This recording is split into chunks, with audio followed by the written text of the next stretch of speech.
Hello everyone. हम आज पढ़ेंगे सेकंड लेसन जो हमारे अतीत की बुक में से है, आरंभिक मानव की खोज में, on the trial of the earliest people. मैंने कल भी आप सभी को बताया था कि हमें अगर किसी भी एग्ज़ाम की प्रिपरेशन करनी है और आपके पास टाइम नहीं है तो बहुत ज़्यादा क्वेश्चंस को पढ़ने की बजाय आप उस लेसन को एक बार अच्छे से पढ़ लीजिए और उसमें जो टर्म्स दी गई हैं उन्हें समझ लीजिए, तो आपके बहुत सारे क्वेश्चंस उसमें से आपको सॉल्व हो जाएंगे, तो आपको कोई समस्या नहीं आएगी। और वैसे भी जब आप हायर लेवल के एग्ज़ाम्स देंगे, जैसे एसएससी सीजीएल के एग्ज़ाम्स देते हैं, तो सबसे पहले आपको एनसीईआरटी को पढ़ने के लिए ही बोला जाता है। तो आप सबसे पहले अपने जो बेसिक्स हैं आप उन्हें क्लियर कीजिए और लेसन्स को ज़रूर पढ़िए, क्योंकि उन्हें पढ़ने से हमारी जो समझ है वो अच्छी होती है और हमें जो क्वेश्चंस में बताया गया है उसे समझने के लिए पढ़ने के में कोई भी समस्या नहीं होती। तो चलिए स्टार्ट करते हैं। फर्स्ट क्वेश्चन यहाँ पर है, यहाँ पत्थरों के औजारों के कुछ उपयोग बताए गए हैं। ऐसे कामों की एक सूची बनाओ जिसमें इस तरह के औजार काम आते हैं। बताओ कि इनमें से कौन कौन से काम सामान्य पत्थरों से किए जा सकते हैं। आपको बताना है कि सामान्य पत्थरों से कौन से काम किए जा सकते हैं और पत्थरों के औजार के कुछ उपयोग बताने हैं। जो पत्थरों से औजार बनाए जाते थे उनका क्या उपयोग था? फल फूल काटने में, क्योंकि औजार बनाए ही क्यों गए, उनकी ज़रूरत पैदा हुई इसलिए। और हड्डियां में मांस काटने के लिए, पेड़ों की छाल उतारने के लिए, जानवरों की खाल उतारने के लिए, हथियार बनाने के लिए, भाले बाण आदि, और लकड़ियां काटने के लिए। इन सब चीज़ों के लिए हमें औजारों की ज़रूरत पड़ी और हमने वो औजार पत्थरों से बनाए। दूसरा प्रश्न पढ़ते हैं, क्या तुम यह बता सकते हो कि रहने के लिए लोगों ने यह जगह क्यों चुनी होगी? यहाँ पर किस जगह की बात की जा रही है? गुफाओं की। लोग गुफाओं में इसलिए रहते थे क्योंकि वहाँ उन्हें बारिश, धूप और हवाओं से राहत मिलती होगी। क्योंकि अगर धूप से बचना है, बारिश से बचना है, तो हमें छत चाहिए होती है। तो पहले घर नहीं होते थे, तो गुफाओं में ही पत्थरों के ऊपर पत्थर रखकर गुफाएं बना ली जाती थी। जो बनी बनाई गुफाएं पत्थरों से बनी होती हैं या पहाड़ों को काट कर गुफाएं बनाई जाती हैं, तो उनमें वो लोग रहते थे। अगला प्रश्न है, अगर तुम्हें अपने निवास स्थान के बारे में बताना पड़े तो इनमें से कौन सा नाम चुनोगे?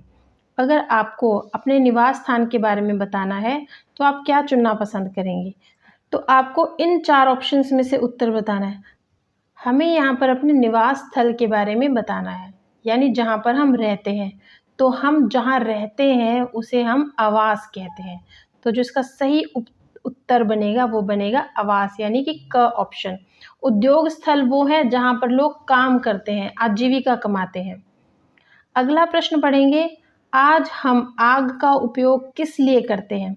आग का उपयोग किस लिए किया जाता है? आग का उपयोग भोजन बनाने में किया जाता है, फैक्ट्रीज में धातु पिघलाने के लिए किया जाता है, सर्दी से बचाव के लिए किया जाता है, विभिन्न प्रकार की मशीनों को चलाने के लिए किया जाता है, यानी कि ऊर्जा पैदा करने के लिए किया जाता है।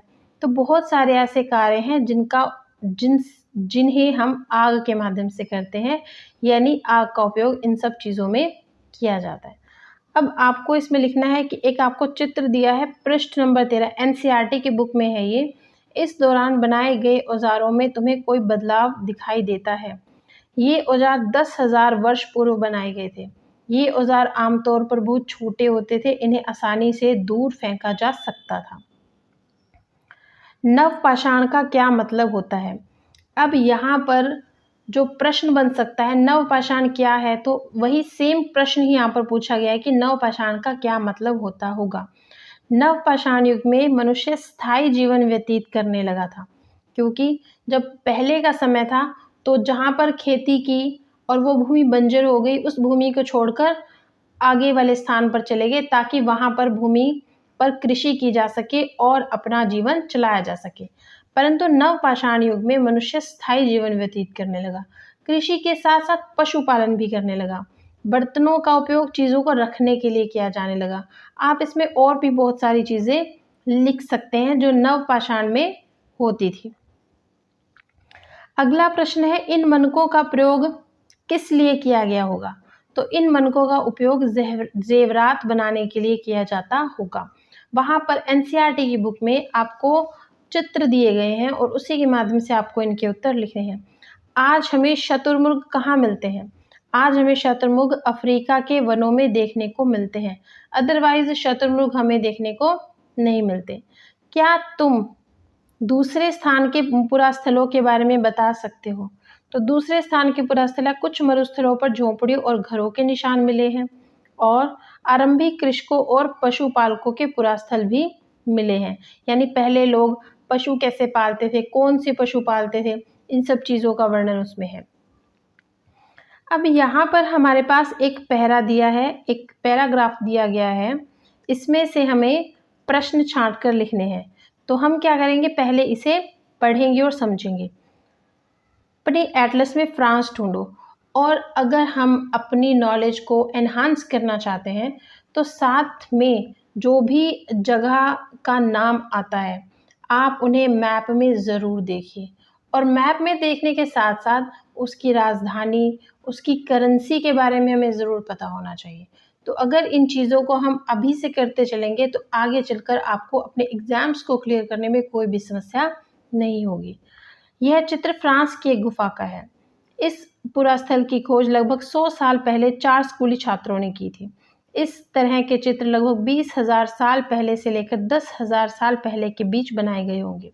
इसमें कई जानवरों के चित्र हैं।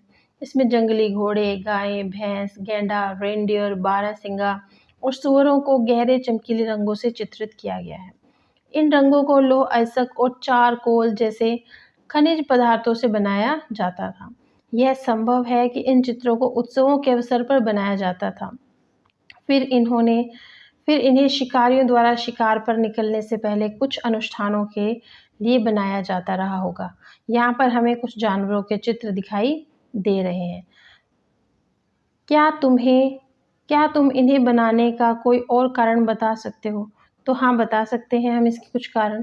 खाली समय का सदुपयोग करने के लिए, जैसे आज के समय में अगर हम कोई कार्य नहीं कर रहे और अपना मनोरंजन भी करना चाहते हैं और हमें अच्छा भी लगता है वो चीज़ें करना, तो हम पेंटिंग करने लगते हैं।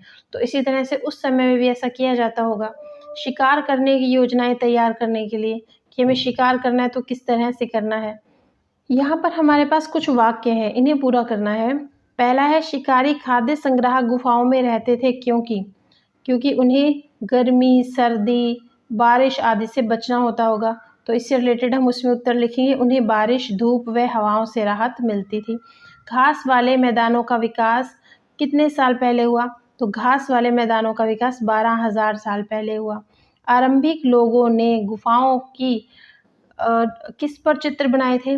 गुफाओं के चित्र उन्होंने बनाए थे भीतरी दीवारों पर, कि गुफाओं की भीतरी दीवारों पर उन्होंने चित्र बनाए थे। जैसे ये हमारी गुफा है तो उसके अंदर जो हम आजकल भी जब अपने घर बनाते हैं तो पेंटिंग्स करते हैं, वॉल पेंटिंग्स करते हैं। तो इसी तरह से आरंभिक लोगों ने गुफाओं के भीतरी दीवारों पर चित्र बनाए थे।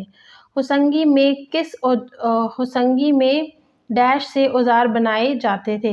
हुसंगी में किससे औजार बनाए जाते थे? चूने के पत्थरों से औजार बनाए जाते थे। अब इसमें अगला प्रश्न है, शिकारी खाद्य संग्राहक एक स्थान से दूसरे स्थान पर क्यों घूमते रहते थे? उनकी यात्रा और आज की हमारी यात्रा के बारे में समानताएं और विभिन्नताएं बताइए। तो वो किस लिए घूमते थे? एक जगह लगातार रुकने से भोजन की समस्या उत्पन्न हो जाती होगी, इसलिए भोजन की तलाश में एक जगह से दूसरी जगह पर जाना पड़ता होगा। अभी मैंने आपको बताया कि अगर एक जगह पर कृषि की और कुछ सालों के बाद वो भूमि बंजर हो गई तो अपनी कृषि के लिए, अपने जीवन को व्यतीत करने के लिए एक स्थान से दूसरे स्थान पर चले गए। जानवरों का शिकार करने के लिए पीछे पीछे जाते होंगे तो वहीं पर बस जाते होंगे। पेड़ों और पौधों में फूल अलग अलग मौसम में आते हैं। एक जगह पे एक पेड़ उगता है, दूसरी जगह पे दूसरे तरीके के पेड़ उगते हैं, तो उनके फल फूल आदि को खाने के लिए और ऋतु परिवर्तन के अनुसार एक जगह पे बहुत ज़्यादा गर्मी है, दूसरी जगह पे बहुत ज़्यादा सर्दी है, तो इसलिए इन मौसम के अनुसार भी अपना जीवन व्यतीत करने के लिए वो एक जगह से दूसरी जगह पर जाते होंगे और पानी की तलाश में भी इधर उधर जाना पड़ता होगा। आज हम यात्राएं अलग कारणों से करते हैं। किस लिए करते हैं? रोजगार की तलाश में। एक जगह से दूसरे जगह पे हमें नौकरी मिली तो हम वहीं पर शिफ्ट हो जाते हैं, व्यापार करने के लिए, नाते रिश्तेदारों से मिलने के लिए, स्कूलों व दफ्तरों में जाने के लिए, संस्कृति का प्रचार व प्रसार व भ्रमण करने के लिए। अगला प्रश्न है, आज तुम फल काटने के लिए कौन से औजार चुनोगे और यह औजार किस चीज़ से बना होता है? आज के समय में वर्तमान में हम चाकू से फल काटते हैं। चाकू किन किन चीज़ों का बना होता है? चाकू स्टील का या लोहे का बना होता है, जिसको पकड़ने के लिए पीछे उसका जो हैंडल होता है वो लकड़ियाँ प्लास्टिक का होता है। तो ये बिल्कुल बेसिक सी बातें हैं। इन चीज़ों को हम समझते चले जाएंगे तो हम अपने जो उत्तर हैं हमें रटने की ज़रूरत नहीं पड़ेगी। डायरेक्टली अगर ऐसा कोई क्वेश्चन एग्ज़ाम में आता है तो हम अपने माइंड से, अपनी समझ से उस क्वेश्चन को बहुत अच्छे से लिख सकेंगे। शिकारी खाद्य संग्राहक आग का प्रयोग किन किन चीज़ों के लिए करते थे? क्या तुम आग का प्रयोग इनमें से किसी चीज़ के लिए करोगे? तो आग का प्रयोग किया जाता था मांस को भूनने के लिए, प्रकाश के लिए, खतरनाक जानवरों को दूर भगाने के लिए। तो आज भी इन सब चीज़ों में प्रयोग किया जाता है। ऊर्जा के लिए, जैसे आज इलेक्ट्रिसिटी आ गई है तो आग का यूज़ इतना ज़्यादा ऊर्जा के लिए नहीं किया जाता, परंतु मांस भूनने आदि के लिए हम इसका प्रयोग कर लेते हैं। अब अगले प्रश्न में क्या कहना चाह रहा है कि शिकारी और खाद्य संग्राहक क्या खाते थे और आज के समय में हम लोग क्या खाते हैं? तो शिकारी व खाद्य संग्राहक क्या खाते थे? जंगली जानवरों का कच्चा या भुना मांस। पहले कच्चा मांस खाते थे, फिर जब आग का आविष्कार हुआ तो उसे भून कर खाने लगे। मछलियाँ, चिड़िया, फल, फूल, पौधे, पत्तियाँ व अंडे आदि खाते थे। और आज के समय में जो भी सामान खाया जाता है, जो भी पदार्थ खाए जाते हैं, आपको उसके नाम लिखने हैं। यदि तुम्हारे पास कोई गुटिका, यानी अब गुटिका किसे कहते हैं? गुटिका होती है प्राकृतिक पत्थर का टुकड़ा हो, तो उसे किस प्रकार से उपयोग करेंगे? उसे हम खेलने के लिए यूज़ करते हैं, बादाम या अखरोट के छिलके छीलने के लिए करते हैं और पेड़ से आम आदि को तोड़ने के लिए करते हैं। तो ये सब चीज़ें आप इसमें लिख सकते हैं। तो आज हमने पढ़ा है on the trial of the earliest people. इसके जो इम्पोर्टेंट क्वेश्चंस हैं उन्हें पढ़े और पूरे लेसन को हमने बहुत ही शॉर्ट वे में समझा है, परंतु आप इसको बहुत अच्छे से समझिए और आई होप आपको इसमें भी ज़रूर समझ में आया होगा। और साथ में लेसन ज़रूर पढ़िए, क्योंकि जब आप लेसन पढ़ते हैं तो आपकी लर्निंग बहुत अच्छी होती है, आपकी अंडरस्टैंडिंग बहुत अच्छी होती है। अगर आपको ये वीडियो अच्छा लगा तो subscribe the channel and thank you very much.